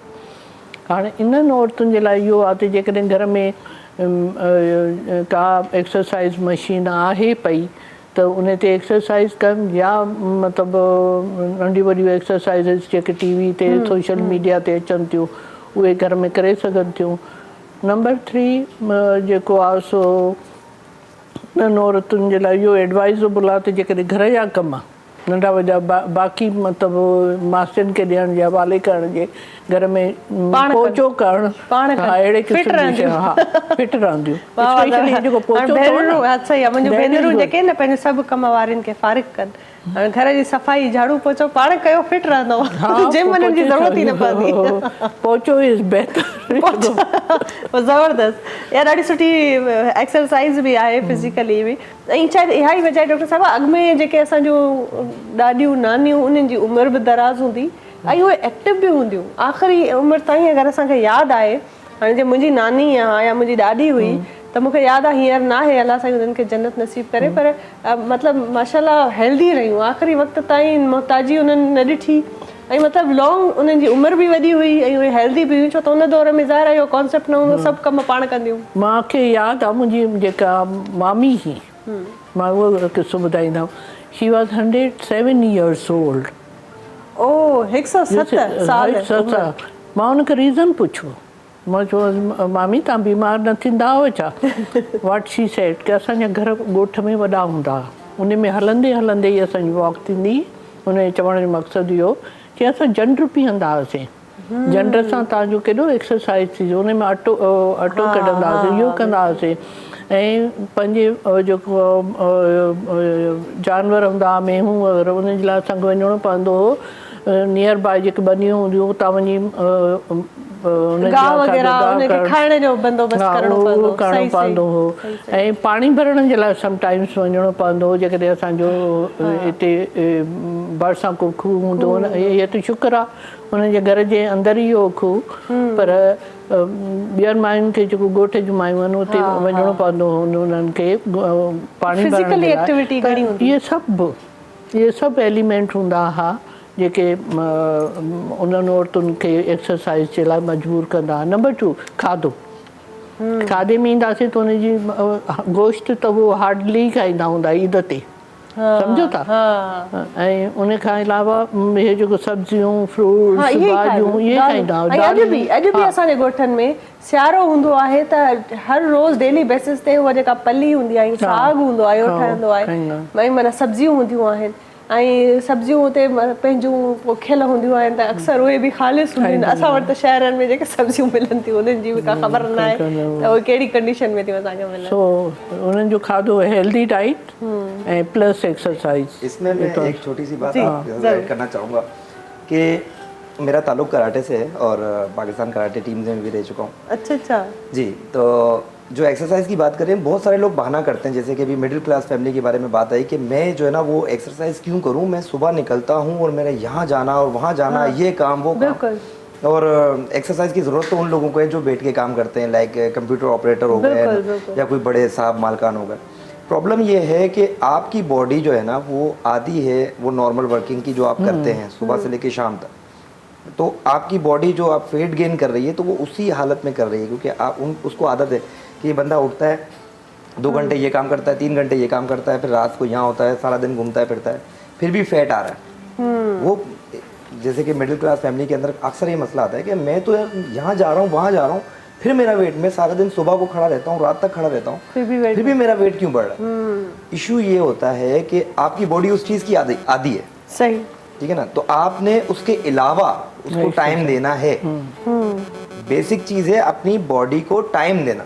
सही। जब आप अपनी बॉडी की केयर करोगे आपकी बॉडी आपकी केयर करेगी। अल्लाह ताला ने आपको इतनी बड़ी नेमत से नवाजा है, उसकी केयर करना हर बंदे का फर्ज है। ये ना सोचें कि मैं तो इतना टाइम बॉडी में, वैसे ही मेरी बॉडी इतना यूटिलाइज हो रही है बस ओके हो गया। नहीं, देखें ये डिफरेंस है गांव के लोगों में और शहर के लोगों में, अर्बन एरियाज़ में। अर्बन एरियाज़ में लोगों का वेस्ट जो है ना ज़्यादा है उनके हिप्स से, ठीक है, और अगर वो ओबेसिटी है तो उनका पेट ज़्यादा बाहर निकला होता है और हिप्स से ज़्यादा। लेकिन गांव में अगर ओबेसिटी है तब भी जनरलाइज्ड है। जनरलाइज्ड ओबेसिटी बेहतर है comparatively disturb waist hip ratio से हमारी, और जिसको हम ये नॉर्मल काम को एक्सरसाइज का नाम दे रहे हैं, ये एक्सरसाइज नहीं है। आपको हफ्ते में 150 मिनट वॉक करनी है, फिर आप 5 दिन में करें और उसको डेली के बेसिस पर उसको डिवाइड करें। 150 मिनट अल्टरनेट डेज पे कर सकते हैं वॉक, एक दिन छोड़ के एक दिन करें। हाँ, लेकिन फिर वो 150 मिनट आपको वो सेपरेट हैं, वो आपके वो वाले नहीं जो आप सारा दिन काम कर रहे हैं। नहीं, ये सेपरेट की बात कर रहे हैं। सेपरेट है, बिल्कुल अलग रखना है अपनी एक्सरसाइज को, एक्सरसाइज और नॉर्मल रूटीन लाइफ। अच्छा, वॉक पे भी बहुत अच्छा मेरे पास आ रहा है। अक्सर लोग कहते हैं बस यूं वॉक के लिए 2 खवातीन निकलती हैं, अपने वो घरेलू गप्पे शप्पे कहानियाँ, इसकी बुराई उसकी बुराई, सास बहू की बुराई हो के वो आती है, 1 घंटा कहती है हमने वॉक कर ली, और वो आराम से टहल रही होती है, हवा का मजा ले रही होती है। एक्चुअली वॉक क्या है आप जरा प्लीज मुझे हम बताइए। फास्ट वॉक होना चाहिए, फास्ट वॉक होनी चाहिए कि पसीने आने चाहिए जिस वक्त आपके दिल की धड़कन बढ़ना शुरू हो जाए। अगर आप आराम से चल रही हैं आपके दिल की धड़कन वो सांस फूल जाती है थोड़ा, अगर वो हो रहा है तो मतलब आपकी वॉक सही जा रही है। ठीक है, ये बहुत जरूरी एक चीज़ और है कि आप जो काम कर रहे हैं, लाइक अगर आप बाइसेप के ऊपर वर्क कर रहे हैं जी। तो आप उसके ऊपर पूरा इंटेंशन रखें कि मैं इसके लिए वर्क कर रहा हूँ, तो वो ज़्यादा इफेक्टिव होता है। अपनी बॉडी को, अपने दिमाग को भी उस तरफ रखें। जैसे अगर आप वॉक कर रहे हैं तो आपको ये रखना है जहन में कि मैं वॉक कर रहा हूँ या कर रही हूँ और वॉक के लिए आई हूँ, जॉगिंग कर रही हूँ, ताकि आपकी बॉडी को पता हो कि मुझे इस पे ज़्यादा जो ना वो कॉज लगाना, लाइक फोकस करें और ध्यान करें उस चीज़ पे, इधर उधर का दूसरा कुछ ना, ऑटोमेटिकली वो आपको जो ना उसका फायदा होगा। अरे वाह, क्या बात है। आप सुबह से निकले हुए हैं, ये भी काम कर रहे हैं वो भी काम कर रहे हैं, आपने वेट उठाया हुआ है, सारी चीज़ें आप कर रहे हैं, बट वो इतना इफेक्टिव नहीं है। वो इफेक्टिव नहीं है, ये बहुत अच्छी बात आपने की है। अच्छा, दूसरा ये हम लोग अक्सर कहते हैं कि जो है ना डाइट पे जब आ जाते हैं ना लोग, और अक्सर जैसे अब ईद के भी दिन आ जाते हैं, भाई मैं तो डाइट पे हूँ तो मैंने तो दिन में 2 मील खाना खाता हूँ और मैं ज़्यादा नहीं खाता, और लेकिन वो 2 मील बहुत ओवर ईटिंग करके वो बंदा खा रहा है, और उसके बीच में वो जो है वो चाय भी पीता जा रहा है, बस खाना नहीं खा रहा लेकिन मैं चाय पी रहा हूँ, लेकिन मैं ये फ्रूट्स खा रहा हूँ। तो ये क्या सही वाली डाइट है? असल में सही आहे इहो कि न? मां जीअं तव्हांखे चयो त गोश्त खाइण खां पोइ उनजे हाज़मे में देरि लॻंदी आहे, तंहिं करे एटलीस्ट 5 खां 6 कलाकनि जो वक़्फ़ो हुजणु खपे, छाकाणि गोश्त डाइजेस्ट थिए। उनमें विच में तव्हांखे एक्स्ट्रा ऑर्डिनरी ॿियूं शयूं न खाइणियूं आहिनि, खाइणियूं सही। ऐं नेचुरली ईद जे मौक़े में माण्हू खणी केतिरो बि अवॉइड करे पर खाए थो। खाई थो वञे। हलो सही आहे, ईद जी ॻाल्हियूं इहे आहिनि, इन ते हवाले सां ॾाढियूं सुठियूं ॻाल्हियूं हुयूं। ऐं समर साहब, आपसे मैं ये पूछना चाहूँगी कि जैसे मूवी का आपने बताया, आपने इस हवाले से बताया, तो अभी क्या ये आपकी पहला प्रोजेक्ट था, पहली फिल्म थी? इसके अलावा मैंने काम किया है घबराना नहीं है फिल्म के अंदर, और पाकिस्तान शोबिस से, पाकिस्तान फिल्म इंडस्ट्री से मैं वापस आ रहा हूं। वो कैसे एज एन एक्टर का, एज एन कोऑर्डिनेटर का, एज ए कोऑर्डिनेटर काम किया, लेकिन एज ए प्रोड्यूसर या आपकी पहली movie? This is my first movie. अच्छा। और माशाल्लाह से बहुत साथ दिया मेरा, पूरी टीम ने साथ दिया, और एक्सपीरियंस आपको मैं शेयर कर चुका हूँ। जी जी बड़ी मेहनत की है इस पे, जी। और आज जब आप इस फिल्म को देखेंगे इंशाल्लाह, इनवाइट तो मैं आपको कर चुका हूँ, आप कहेंगे कि छोटे पैकेट में बड़ा धमाका करके है, दिया। और यही सारे जो कमेंट्स हैं वो हमें वहाँ पर प्रीमियर पे 2000 लोगों ने भी दिए। सही, माशाल्लाह से बहुत अच्छा फीडबैक है। बहुत अच्छी बात है। और ये जो इस तरह के काम और इस तरह के जो पैशनेट लोग हैं ना, वो उनकी कमी मुझे लगता है कि वो होने चाहिए, क्योंकि आपसे बात करके मुझे अंदाज़ा हो रहा है कि आपका एक तो पहले भी एक्सपीरियंस रहा है, दूसरा ये कि आपने शुरू में मुझे जिक्र बताया जो मेरे लिए बहुत एक इंटरेस्टिंग सी बात है कि आपका पहले इरादा नहीं था कि मुझे कोई बड़ी सिनेमा मूवी बनानी है। कहानी ऐसे ही छोटे से उससे स्टार्ट हुई कि ये एक एपिसोड हो सकता है, एक ड्रामा हो सकता है, वेब सीरीज की तरह, एक वेब सीरीज हो सकती है, और फिर होते होते वो फिल्म बन गई, खुद ब खुद ही बन गई। अक्सर लोग कहते हैं कि यार हम अब फिल्म बनाने का सोच रहे हैं, फिल्म बनाने बैठ रहे हैं, और वो इरादा करके बैठते हैं, फिर भी उनकी बन नहीं पाती है, पूरी नहीं ये हो पाती। एक बहुत बड़ा मसला है। हमारे लियारी में भी बहुत सारे डायरेक्टर्स, फिल्म मेकर्स मौजूद हैं। इसके अलावा आजकल इंटरेक्शन हमारा बाहर के लॉलीवुड से भी काफ़ी हो रहा है, तो ये बड़ा एक प्रॉब्लम रहता है कि फिल्म बनाने के लिए जब एक बंदा सोचता है तो वो पहले ही कतरा जाता है। हमने ये नहीं किया। सही, हमने जब ये नहीं किया तो वो चीज़ ऑटोमेटिकली तैयार खुद ही हो गई, जबरदस्त। अच्छा, राइटिंग लिखा कैसे? लाइक वो जैसे होता है ना कि कोई भी चीज़ जब अच्छी जाती है तो उसमें एक तो जाती है उसके डायरेक्शन, कि आपकी डायरेक्शन अच्छी है, दूसरा स्क्रिप्ट। तो स्क्रिप्ट कैसे लिखा, लाइक इसके किसने लिए लिखा, और उसमें आपका कोई शमूलियत थी या नहीं थी? क्या जी हम दोस्त सारे मिलके बैठे हुए थे, और बीच बीच में लुकमे देते थे जुनैद अजीज साहब को, जो हमारे भाई डायरेक्टर हैं। तो वो जो है ना फिल्म, उन्होंने एक स्टोरी लाई, आइडिया पहले हमें शेयर किया कि ये स्टोरी है, इस पे काम करते हैं। तो मैंने कहा ठीक है शुरू करें। तो उन्होंने लिखना शुरू किया, कुछ आइडियाज़ वगैरह हमसे शेयर किए, तो उसके ऊपर हमारा बहस भी होती थी, कभी टकरार भी होती थी, कभी एक्सेप्टेशन हमारी तरफ से, उनकी तरफ से। तो इस फिल्म को जो स्टोरी है उसमें हमने बिल्कुल एक साथ मिलके इसको हमने वो किया, लेकिन मेन जो स्टोरी, आइडिया और सारी चीज़ें वो जुनैद अजीज़ की हैं, और उन्होंने डायलॉग्स, मुकालमे, फिर बाद में जैसे कि अगर कोई प्रॉब्लम हुई डायलॉग में, यार ये इस तरह अच्छा नहीं लग रहा है, इसको इस तरह से कन्वर्ट कर दें। लाइक आपने ये मतलब है कि फिल्म जो है ना, ये पूरी एक टीम की तरफ से एक पूरी एक टीम की तरफ से, तो ये बड़ा अच्छी बात मुझे लग रही है, क्योंकि अक्सर ऐसा होता है, कहते हैं भाई बड़ी अच्छी फिल्म है, डायरेक्टर साहब इसके ये हैं, राइटर इनके ये हैं, अब वो राइटर के अपने कहते हैं कि यार मैंने ये लिखा है, अब इसमें किसी की जो है ना मैं अमल दखल पसंद नहीं करूंगा। इसीलिए तो मैंने राइटर को डायरेक्टर बना दिया। मैंने कहा जुनैद भाई आप डायरेक्ट करेंगे, क्योंकि जो आपका विजन है, मैं नहीं चाहता कि वो विजन चेंज हो। बिल्कुल, क्योंकि वो उनका एक राइटर का भी एक अपना विजन होता है, कहानी लिखने की लिखी जाती है, सोच के लिखता है, बिल्कुल प्रोडक्शन होती है वो कुछ और हो जाता है, डायरेक्शन होती है वो कुछ और हो जाता है, जब वो एडिट पे आती है तो वो कुछ और ही बन जाता है, और फाइनल रिजल्ट कुछ और ही होता है। इसीलिए मैंने कहा कि आप इसको खुद जो है ना वो डायरेक्ट करें, और इसको क्या नाम है, एडिट मैंने खुद किया है, खुद एज एन प्रोड्यूसर मैं एडिटर भी हूँ इस फिल्म का, ताकि हमें पता हो कि हम अपनी चीज़ को कैसे प्रेजेंट करेंगे, तो हमें अपने चीज़ का पता होता है। तो हमने खुद ही इसको एडिट किया है, इवन कि इसका VFX आर्टिस्ट भी मैं खुद हूँ, एनिमेशन भी मैंने इसकी खुद की। अरे वाह, क्या और फाइट डायरेक्टर तो मैंने आपको बताया कि कराटे से मेरा ताल्लुक है, वो वाला पैक तो मुझे डालना था, वो वाला आपने डाला है। बिल्कुल। अच्छा, मूवी के लिए ये हमारे यहाँ बड़ा ये कम देखने को मिलता है कि अच्छी फाइट जैसे होती है ना, जैसे लोग देखते हैं जैसे मूवी, सिनेमा का एक अलग लुक आता है। काफ़ी ऐसी जो है मूवीज़ हम देख चुके हैं सिनेमा में जाके, पाकिस्तानी, ज़ाहिर है अब मैं नाम नहीं लेना चाहूँगी,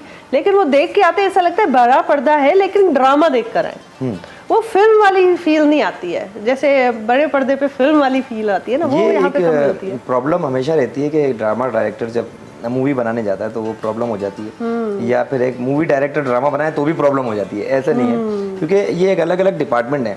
हम सोचते हैं कि हमारे डिपार्टमेंट में फिट हो जाएंगे, ऐसा नहीं होता। वो एक अलग जॉनरे है, वो एक अलग जॉनरे है, वो एक अलग कैटेगरी है, ये एक अलग कैटेगरी है।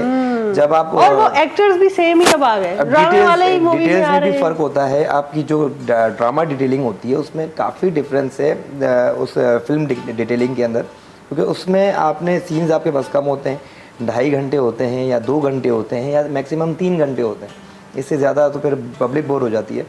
लेकिन अगर ड्रामे की तरफ जाएं तो उसमें आपके पास 20 घंटे, 22 घंटे, 25 घंटे, उसको एपिसोड वाइज करके, तो उसकी डिटेलिंग में और इसकी डिटेलिंग में बहुत ज़्यादा फर्क लेकिन ये ट्रेंड फिर क्यों चली है हमारे यहाँ कि वही ड्रामे की जो एक्ट्रेसेस हैं, ड्रामे के एक्टर्स हैं, वही मूवीज में भी आ रहे हैं? नहीं, इसमें तो मतलब कोई कुछ ऐसा प्रॉब्लम होना नहीं है। चाहिए ना कि नहीं होना चाहिए, अलाउ नहीं होना चाहिए कुछ इसके तो लिए मैं आपसे ये बात कहूँगा कि हमारे जो लेजेंडरी एक्टर्स हैं या जो टैलेंटेड इस वक्त ज़्यादा मकबूल हो चुके हैं, या प्रोड्यूसर साहब या डायरेक्टर साहब, उनको चाहिए कि वो एक्टर्स जो न्यू फ्रेश एक्टर्स हैं उनका भी हाथ थामे।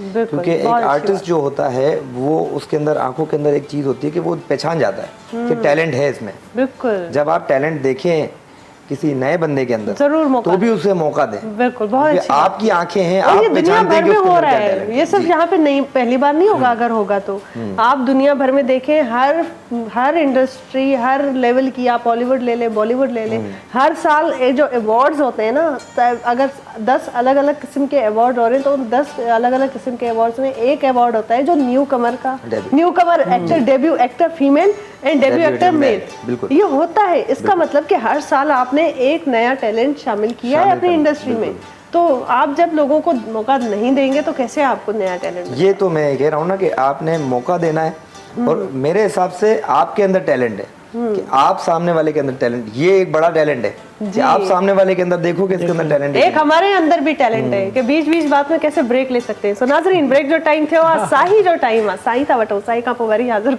थींदासीं। ॾिसंदा रहो सलाम सिंध। सलाम सिंध, सलाम सिंध, सलाम सिंध, सलाम सिंध, सलाम सिंध, सलाम सिंध। वेलकम बैक नाज़रीन, ब्रेक खां पोइ हाज़िर आहियूं ऐं ज़बरदस्त असांजी कचहरी हुई ऐं महिमाननि सां मुलाक़ात हुई, फिल्म ते ॻाल्हि पई हले पई, मीडिया ते ॻाल्हि पई हले, ऐं गॾोगॾु असां सिहत ते बि ॻाल्हायोसीं, छो त ईद उल अज़हा अचण वारी आहे ऐं ईद में ज़ाहिर आहे सभु डाइट प्लान ख़तमु थी वेंदा आहिनि ऐं असांजो सभु एहतियात ख़तमु थी वेंदा आहिनि, ऐं पोइ छा थींदो आहे त हिन जो असरु असांजी सिहत ते पवंदो आहे, जेको ज़ाहिर आहे केरु बि न चाहींदो त असांजी सिहत डैमेज थिए, कंहिं न कंहिं तरीक़े सां असांखे का तकलीफ़ अचे। सो डॉक्टर साहिबु असां सां गॾु मौजूदु हुई, उन्हनि ॾाढियूं बहितरीनु ॻाल्हियूं कयूं पई। असांजो अॼु जो प्रोग्राम जेको हो बहितरीनु तव्हांजे अॻियां असां जेको आहे सो इहो ॻाल्हायोसीं, पर हाणे छा आहे त इहे उहे ॻाल्हियूं आहिनि जंहिंजो करणु तमामु ज़रूरी आहे, छो त असां जॾहिं तव्हांजे अॻियां ईंदा आहियूं ऐं प्रोग्राम ज़ाहिर आहे मुंहिंजी रोज़ जी इहा रूटीन हूंदी आहे, रोज़ जी असांजी मुलाक़ात हूंदी आहे, इन मुलाक़ात में कोशिशि हूंदी आहे त कुझु न कुझु नए तरीक़े सां ॻाल्हाइजे, का नई शइ हुजे ऐं हर फील्ड सां वाबस्ता माण्हू अचनि, त थी थो सघे त मुंहिंजी बि इंफॉर्मेशन में इज़ाफ़ो थिए ऐं ॾिसंदड़नि जी बि इंफॉर्मेशन में इज़ाफ़ो थिए। सो ॾाढो हिकिड़ो सुठो इनिशिएटिव आहे समूह साहिब जो, त जिन्हनि लियारीअ ते हिकिड़ी मूवी ठाही आहे। मां अञा मूवी ॾिठी न आहे, मां हिन मूवी जो प्रोमो बि कोन ॾिठो आहे, पर जेके ॻाल्हियूं कनि था पिया न, ॾाढी मूंखे इंट्रस्टिंग थी लॻे पई, ऐं माना हर कंहिंखे वञी ॾिसणु घुरिजे, जेके बि मूंखे ॾिसनि था। जॾहिं बि ईद ते इंशाल्लाह ईद जे ॾींहंनि में लॻंदी या वरी जुलाई जे महीने में लॻंदी, पोइ जॾहिं बि इहा फिल्म लॻे, दलदल फिल्म जो नालो आहे, असां ज़रूरु वेंदासीं ॾिसणु, मां बि वेंदमि, तव्हां बि वञिजो ऐं रिव्यू बि ॾिजो त तव्हांखे कीअं लॻी इहा मूवी। छो त जॾहिं हे जेके महिनत आहे, सालनि जी महिनत हूंदी आहे, या सिर्फ़ु हिकु ॿिनि ॾींहंनि जी ॻाल्हि न आहे त असां कल्ह फिल्म ॾिठीसीं ऐं अॼु ठही वई, हिकु साल जी महिनत आहे, हिकु तमामु वॾी हिन जी टीम आहे, तमामु वॾो बजट आहे जेको ख़र्चो हिन ते थींदो आहे, त इहे मोट में सिर्फ़ु तव्हांजा कुझु लम्हा ऐं कुझु मिनट्स ऐं कुझु वक़्तु तव्हांजो चाहींदा आहिनि त तव्हां फिल्म ॾिसो ऐं उन्हनि जी महिनत खे अप्रीशिएट कयो। अगरि तव्हांखे नथी वणे त तव्हां कोई बि रिव्यू ॾियो त भाउ हिन में हीअ ॻाल्हि ई जेका असांखे सही न लॻी, त उन सां छा थींदो आहे त हिननि खे अञा अॻिते कमु करण जी इंस्पिरेशन मिलंदी आहे, उत्साह मिलंदो आहे, ऐं वरी अञा सुठे तरीक़े सां सुठो कमु करे तव्हांजे अॻियां पेश कंदा आहिनि। सो इहो साथ आहे जेको असां हिकु ॿिए जो इन तरीक़े सां ॾेई था सघूं।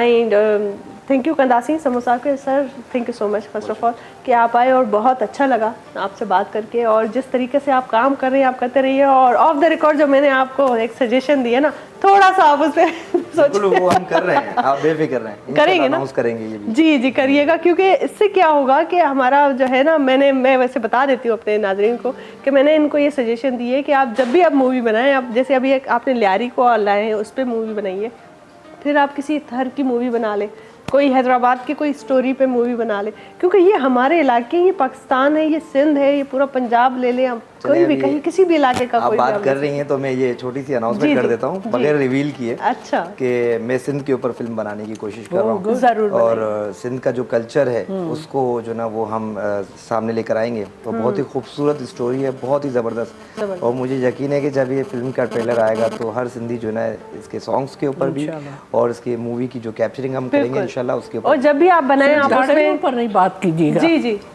अब बहुत अच्छी बात की है, और जब भी आप बनाएं उसमें आप सिंधी म्यूजिक और उसका जो एक अपना सिंधी टच है ना, अपने जो हमारे साज हैं जैसे बोरिंदो हो गया, चंग हो गया, आप इनका जरूर उसमें डालिए। इसीलिए तो मैं कह रहा हूँ कि सिनेमा आपके कल्चर को रिप्रेजेंट करता है, आपकी सकाफत को रिप्रेजेंट करता है, और माशाल्लाह से जो हम अभी करने जा रहे हैं बिल्कुल तो उसके लिए हम कुछ करेंगे। नहीं आप जरूर करें और इंशाल्लाह we are hopeful so much, thank you so much. और अभी आप बताएं कि क्या आपको कैसा लगा और देखने वालों को क्या फाइनल क्या मैसेज देना चाहिए? देखने वालों को फाइनल मैसेज में यही देना चाहूँगा कि जो हमारे सिनेमा है इनको आप आबाद रखें, क्योंकि ये आपको रिप्रेजेंट करते हैं, पाकिस्तान को रिप्रेजेंट करते हैं, सिंध को रिप्रेजेंट करते हैं। और फाइनल मैसेज ये है कि आप अपने कल्चर को कभी मत छोड़िएगा, क्योंकि कल्चर जब छूट जाता है तो वो आवाम तबाह और बर्बाद हो जाती है। अच्छा जी, सिनेमा आपका मैसेज तो बहुत अच्छा था, लेकिन मुझे एक बात बीच में याद आई है कि अब गरीबों के लिए तो सिनेमा ख़त्म ही हो गया है, अब वो बस अमीरों के लिए रह गया है। तो इसका क्या आप समझते हैं कि किस तरीके से इस चीज़ को टिकट कम कर दें, टिकट कम कर लें? और यकीन करें आप कौन करेगा, कब कर लें? आप एक सिनेमा हॉल में जाती हैं जहाँ पे 1000 रुपए टिकट है और वहाँ पे 7 आदमी बैठ के फिल्म देख रहे हैं, 7000 रुपए आपका जनरेट हो रहा है। बिल्कुल, ओके? बिल्कुल, जिसमें आपका एसी भी लगा हुआ है और एंड ऑल दैट और सारे के सारे, ठीक है।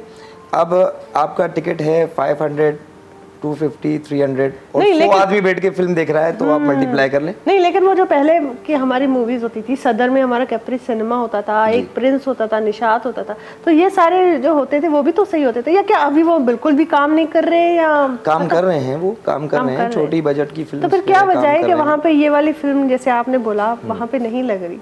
तो ये क्या वजह है? इसमें किसका हाथ है? इसमें किसी का हाथ नहीं है, इसमें असल में हाथ है वक्त का और थोड़ा सा फाइनेंशियल इश्यूज का। तो इस वजह से हम रुके हुए थे, क्योंकि सिनेमा में जब फिल्म लगती है तो उसका एक अपना बजट होता है, रिलीजिंग बजट होता है। अब जैसे ल्यारी की मूवी है तो मैं चाहूंगी ल्यारी का तो हर बच्चा जाके देखे। बिल्कुल। तो जाहिर है अब वो तभी देख पाएगा जब वो अफोर्ड कर सकते हैं। बिल्कुल। तो ल्यारी की मूवी जो है वो बेशक आप इन बड़े सिनेमाज में भी लगाएं जहाँ एसी का माहौल है, जो अफोर्ड कर सकता है जाहिर है वो अभी भी कर रहे जा रहे हैं, लेकिन जो नहीं कर सकते उनको अगर मूवी देखनी है तो मैं चाहूंगी कि आप अब दलदल मूवी है तो आप ज़रूर वो कैप्री में भी लगवाएं, आप उसको निशात में, अगर वो सिनेमाज हैं अभी भी बहाल हैं और चल रहे हैं तो आप एक इनिशिएटिव ले सकते हैं कि आप बोलें कि मेरी मूवी इसमें चलेगी। बिल्कुल, हम पूरी कोशिश कर रहे हैं कि सिंगल स्क्रीन पे भी लगाएं और मल्टीप्लेक्सेस में भी लगाएं, और सिंगल क्योंकि स्क्रीन का जो आइडिया आप दे रही लोकल हैं सिनेमा में भी सुपर हिट हो जाती है मूवी, और आपकी जो आवाम है मेरे ख्याल से वो वहाँ पे ज्यादा उनको इजी रहेगा। जो सिंगल स्क्रीनिंग का आप आइडिया दे रही हैं, बेसिकली हम इस पे काम कर रहे हैं, क्योंकि हम चाहते हैं कि वो जो एक नॉर्मल बंदा है, एक मजदूर तबका है या उसको उस तक हमारी फिल्म पहुंचे। और मेरा ये मानना है कि जब आपका गाना सुजुकी में लगा हो और आप उसको जो ना अपनी गाड़ी में जाते हुए सुने कि मेरा गाना सुजुकी में, तो आप कामयाब हैं। वाह क्या बात, क्योंकि आपका वो बिल्कुल आपके जड़ों तक, रूट्स तक पहुंच चुकी है एक चीज। बिल्कुल ऐसे ही है। बिल्कुल। तो जहाँ तक पहुँचाना था मैसेज वहाँ तक समझ लें कि पहुँच चुका है, और ऐसा देखते हैं तो बहुत अच्छा लगता है। जी ठीक है। डॉक्टर साहब आप निकालते मुझे बताए ये जो कंसेप्ट है ओपन एयर सिनेमास, ये नेचुरली इससे आपकी ऑडियंस भी बढ़ेगी मुख्तलिफ शहरों में। अगर आप जैसे पहले ड्राइव-इन सिनेमा होती थी, पहले आप सिनेमा घरों में लगाएं, बाकी पब्लिक की अवेयरनेस के लिए या उनको दिखाने के लिए आप मुख्तलिफ बड़े शहरों में या मतलब ऐसी जगहों पर जैसे दादू है या इस तरह के लोग शौक से आकर देखेंगे। आप कहाँ जाएंगे फिल्म देखने अगर इनकी फिल्म लगी तो? मैं जाऊंगी लाड़काना, मेरा लाड़काना में सिनेमा। अरे वाह, आखिरी मूवी कौन सी देखी थी सिनेमा में आपने? मेरी बहुत मुझे अभी याद ही नहीं है। यही तो इतना अर्सा हो गया कि अभी याद ही नहीं है। 40 साल। आप शुरू करेंगे ना डॉक्टर साहब, आप शुरू करेंगे, अब आप और मैं एक साथ चलेंगे, ठीक है? अब हम दलदल देखने साथ मैसेज देना चाहूँगा सिनेमा मालिकान को कि अगर वो मुझसे अप्रोच करें, रब्ता करें, तो हर जगह पे जैसे इंचारी हैं, हम हर जगह पे फिल्म लगाने के लिए तैयार हैं। ये बहुत अच्छी बात, ये बहुत अच्छी बात आपने की है। ऐं नाज़रीन ज़बरदस्त असांजो ही प्रोग्राम हुयो, ॾाढियूं सुठियूं ॻाल्हियूं कयूंसीं। ऐं समो साहब जो फाइनल मैसेज पहुची वियो तव्हां ताईं। डॉक्टर साहिबा तव्हां ॿुधायो को फाइनल मैसेज अगरि ॾियणु चाहियो ईद जे हवाले सां। ईद लज़ा थी अचे पई। मां उहो साॻियो ई पंहिंजो मैसेज रिपीट कंदमि त गोश्त खाओ, पर इहो क़ुर्बानी जो गोश्त आहे, तव्हां जेको आहे सो ग़रीबनि में विरायो, पर उन खां पोइ जेको बचे थो त उनखे एतिदाल सां खाओ ऐं गैप ॾेई खाओ। ऐं उन सां गॾु पंहिंजी एक्सरसाइज़ जारी रखो। ऐं जेकॾहिं गोश्त खाओ था त उहो सब्जियुनि सां मिलाए करे खाओ। ज़बरदस्त, ॾाढो बहितरीनु मैसेज आहे। ऐं नाज़रीन इहो ख़ूबसूरत प्रोग्राम हुयो जेको तव्हां ताईं पेश कयोसीं। हिन में तावन हुयो GFS बिल्डर्स एंड डेवलपर्स जो। GFS बिल्डर्स एंड डेवलपर्स आसान महीननि जी किस्तुनि ते प्लॉट ऑफर कनि था। 35 लखनि वारो प्लॉट सिर्फ़ु 26 लखनि में था ऑफर कनि। सो ज़रूरु तव्हां इन्हनि सां जेको आहे सो कॉन्टेक्ट कंदा। ऐं कॉन्टेक्ट डिटेल तव्हांखे स्क्रीन ते नज़र ईंदा हूंदा। GFS बिल्डर्स एंड डेवलपर्स जेके आहिनि से बहितरीनु इन्हनि जो तावन हुयो अॼु जे प्रोग्राम में। सो इहो अॼु जो प्रोग्राम हुयो। ऐं हींअर वेंदासीं वेंदे बादराई साहिब जो कलाम हूंदो आहे, उहो ॿुधंदासीं, हुन कलाम सां मोकिलाणी कंदासीं। ऐं वरी जेको आहे सो इंशाअल्लाह सुभाणे वरी मुलाक़ात कंदासीं। ऐं जेके बि ख़ूबसूरत ॻाल्हियूं असां कयूं था न, इन्हनि ॻाल्हियुनि ते अमल बि करिणो आहे। डॉक्टर साहिब जेके ॾाढियूं सुठियूं तजवीज़ूं ॾिनियूं आहिनि सिहत जे हवाले सां, इहे सिर्फ़ु तव्हांखे ॿुधणियूं न आहिनि, इन्हनि ते अमल बि कयो ऐं पंहिंजी सिहत जो बि ॾाढो ख़्यालु रखो। ऐं जेको आहे सो असांखे बि दुआनि में यादि रखो। सो वरी इंशाअल्लाह ताला सुभाणे मुलाक़ात कंदासीं। तेसि ताईं इजाज़त ॾियो पंहिंजी होस्ट बाख खे। अला भाई। जिंदगी ॾींहड़ा चार,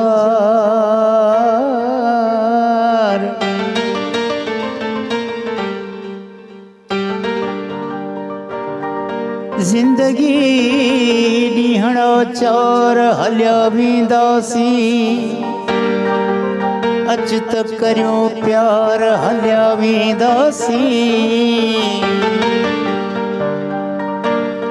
मरण खां पोइ जे कदें यादि प्यारा त जीअरे की न विसार हलिया वेंदासीं।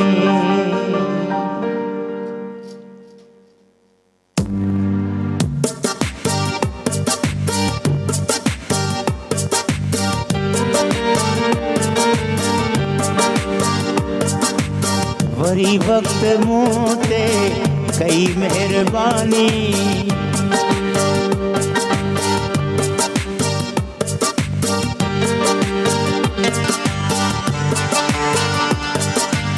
वरी वक्त मूं ते कई मेहरबानी, वरी ज़िंदगीअ खे मिली ज़िंदगानी, वरी ज़िंदगीअ खे मिली ज़िंदगानी, वरी ज़िंदगीअ जी शुरू थी कहानी,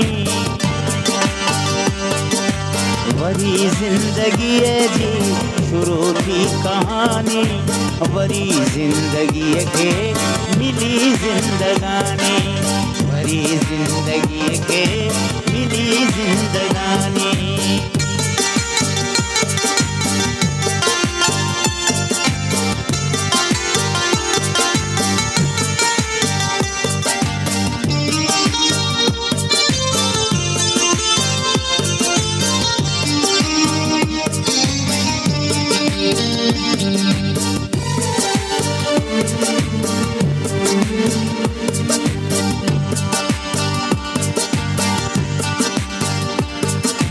वरी यादगीरन विधा पर कबारे, वरी नीह मुहे जो चढ़ियो आ नज़ारे,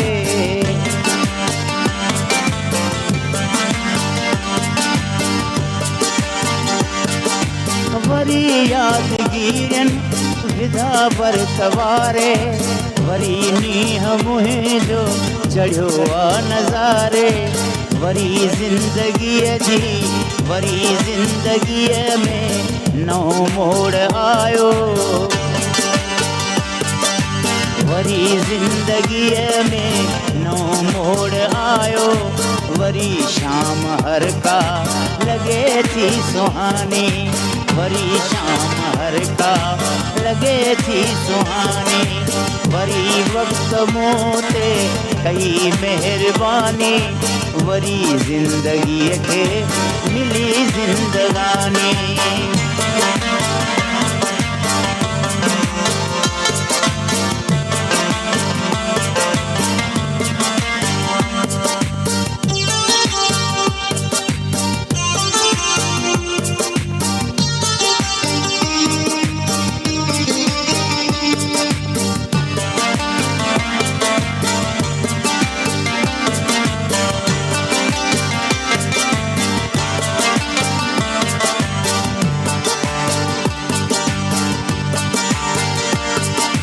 वरी जीअण जी पई आस जागी, वरी जीअण जी पई आस जागी, वरी अॼु वसल जा पिया वास जागी।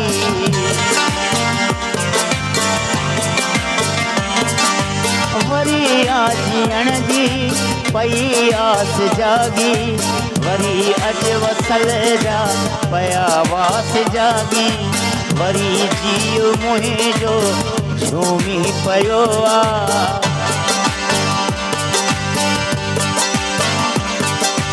वरी जीउ मुंहिंजो झूमी पियो आ, वरी ॼण त मोटी विञायल जवानी, वरी जीउ मुंहिंजो झूमी पियो आ, वरी ॼण त मोटी विञायल जवानी, वरी वक्त मोते कई मेहरबानी, वरी जिंदगी के मिली जिंदगानी।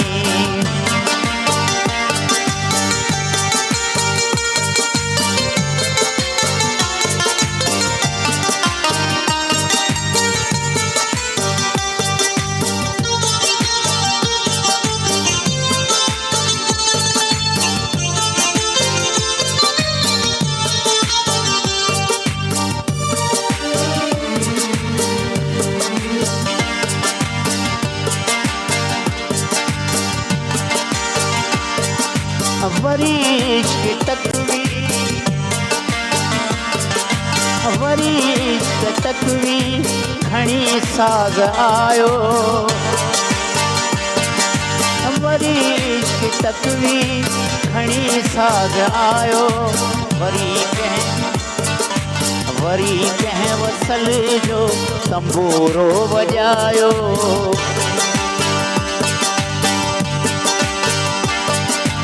वरी इश्क तकवी खणी साज़ आयो, वरी कंहिं वसल जो तंबूरो वॼायो, वरी राज़ दिल जा वया राग बणजी, वरी राज़ दिल जा वया राग बणजी, वरी शाइरी जी शुरू थी रवानी, वरी शाइरी जी शुरू थी रवानी, वरी जिंदगी जी शुरू थी कहानी, वरी जिंदगी के मिली जिंदगानी, वरी वक्त मोते कई मेहरबानी, वरी वक्त मोते कई मेहरबानी, वरी जिंदगी के मिली जिंदगानी, वरी जिंदगी के मिली जिंदगानी। मॉर्निंग शो सलाम सिंध जा तमाम एपिसोड्स ॾिसो हाणे HD क्वालिटीअ में। विज़िट करियो असांजो YouTube channel Sindh TV HD।